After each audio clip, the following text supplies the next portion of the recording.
Децата, учениците, средношколците и студентите од утре ќе имат непланиран и од коронавирусот изнуден двонеделен распуст. Како најважни мерки против ширењето на заразата, прифатени се препораките на Комисијата за заразни болести и сите градинки, училишта и факултети ќе бидат затворени 14 дена. За да ги чуваат децата дома, платено отсуство и во државно и во приватно, ќе добие по еден родител на помалите од 10 години.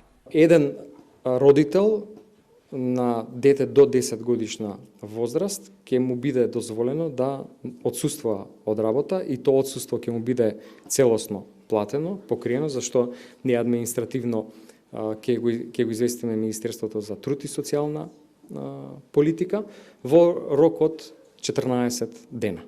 При тоа сакам да упатам и апел да се почитува практично мирувањето и седењето дома, да не се претвори ова во едно масовно посетување на игротеки, како што беше тоа случај при епидемијата на морбили. Тогаш ова мерка нема да има никаква смисла. Значи да се почитува мерката со цел децата да бидат во домашни услови. Владата објави сет од вкупно 19 дополнителни мерки. Се забрануваат сите јавни настани и собири со повеќе од 1000 учесници, додека за помалите собири се предлага одложување. Спортските надпревари во следниот месец ќе се играат без публика, а во тоа спаѓа и фудбалскиот надпревар Северна Македонија-Косово. Се забранува извоз на медицински средства и материјали. Се препорачува мирување дома за постари и хронично болни граѓани. Забранети се сите автобуски и транспортни линии кон ризичните земји дефинирани од Светската здравствена организација. На таа листа спаѓаат Италија, Франција, Кина, Кореја и препораките се дека доколку некој се враќа од таа земја, да остане во самоизолација.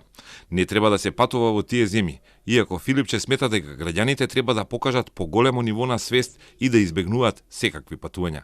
Многу е битна и свеста кај сите патници кои што доаѓаат. Прво е многу битно да се избегнат патувањата, посебно во критичните региони, а има се повеќе заболени во сите земји.